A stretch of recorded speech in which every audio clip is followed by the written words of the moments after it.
सुरक्षा जीवन के लिए होती है।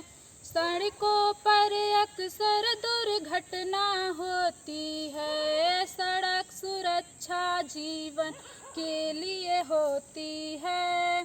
सड़कों पर अक्सर दुर्घटना होती है।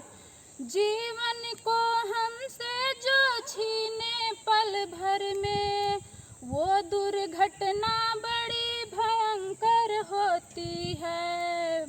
सड़क सुरक्षा जीवन के लिए होती है।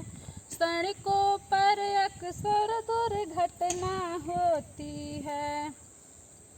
ड्राइविंग करने से पहले लाइसेंस पर सड़क सुरक्षा नियम तुम्हें हम आज बताते हैं। सड़कों पर कैसे चलना ये हम समझाते हैं।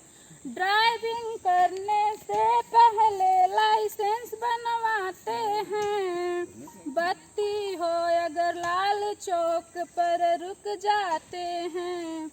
हेलमेट हेलमेट हेलमेट हो सर पे सेट। हेलमेट से जीवन सुरक्षित होता है। सड़कों पर अक्सर दुर्घटना होता है।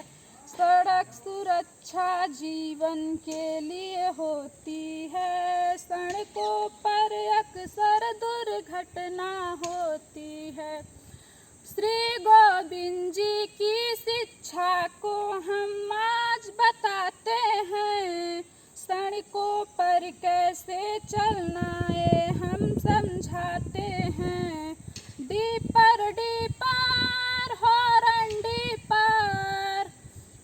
सड़क सुरक्षा जीवन के लिए होती है। सड़कों पर अक्सर दुर्घटना होती है। सड़क सुरक्षा जीवन के लिए होती है। सड़कों पर अक्सर दुर्घटना होती है। जय